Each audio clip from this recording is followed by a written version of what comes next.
Audio Jungle.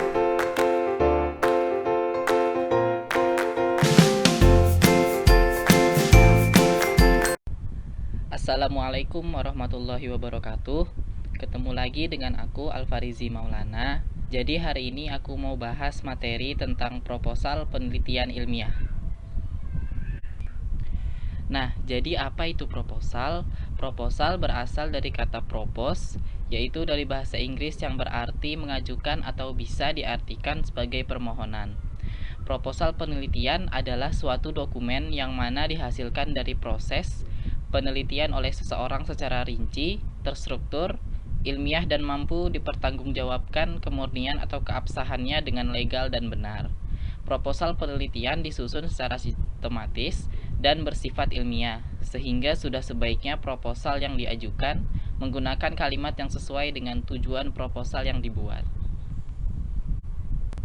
Secara umum dan dasar, sistematika penulisan sebuah proposal penelitian terdiri dari 7 kumpulan informasi di bawah ini. 1. Nama atau judul dari proposal. 2. Pendahuluan yang memuat tujuan, rumusan masalah, dan manfaat penelitian. 3. Dasar-dasar teori. 4. Metode penelitian yang digunakan. 5. Jadwal pelaksanaan kegiatan penelitian. 6.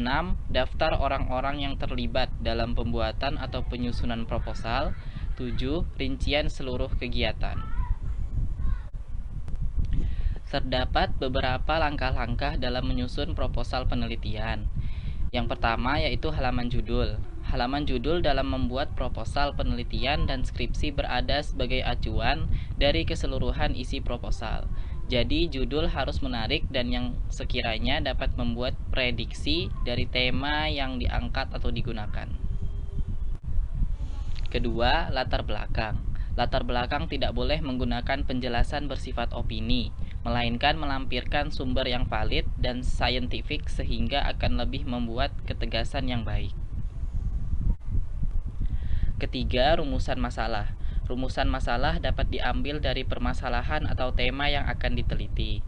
Mahasiswa harus mampu membuat proposal penelitian dan skripsi dengan pertimbangan tahap-tahap rumusan masalah karena adanya satu variabel dan variabel lainnya yang berhubungan. Keempat, yaitu batasan masalah.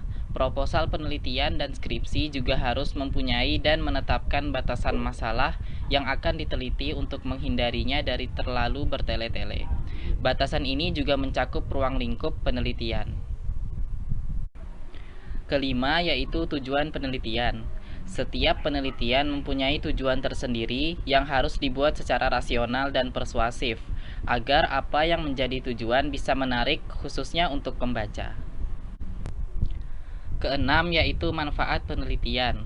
Membuat proposal penelitian dan skripsi harus mempunyai manfaat yang jelas, serta penelitian dilakukan dengan sebaik-baiknya. Ini bermakna penelitian dapat bermanfaat bagi peneliti dan pembaca sebagai pengetahuan yang baru serta dapat mempraktekkannya dalam keseharian. Ketujuh, yaitu landasan teori. Pada bagian landasan teori ini berisi tentang landasan yang digunakan sebagai rujukan dalam membuat proposal penelitian dan skripsi.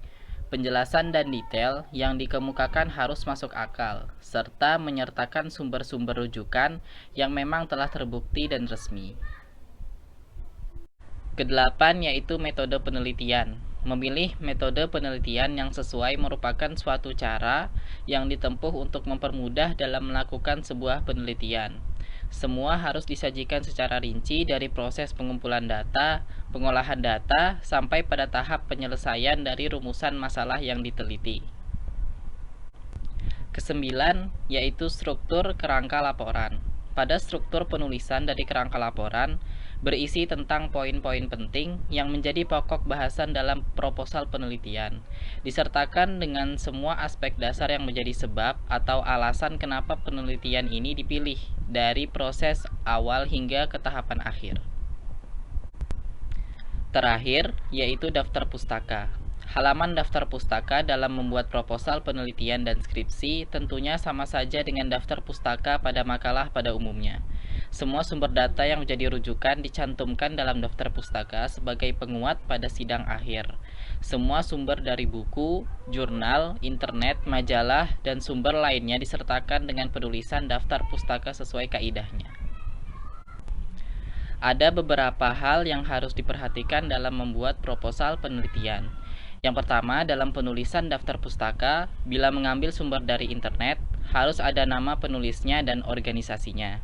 Kedua, menggunakan bahasa yang jelas, tepat, formal, dan lugas. Ketiga, kejelasan dan ketepatan isi menggunakan kata atau istilah yang tepat. Keempat, perhatikan penulisan daftar pustaka dan penyitiran. Kelima, dalam penulisan hipotesis tidak perlu ada tinjauan pustaka.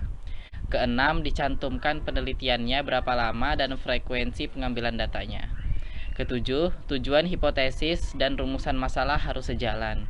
Kedelapan, paragraf yang kohesif dan koheren, serta paragraf yang padu. Terakhir, kalimat harus efektif dan tidak ambigu. Audio Jungle.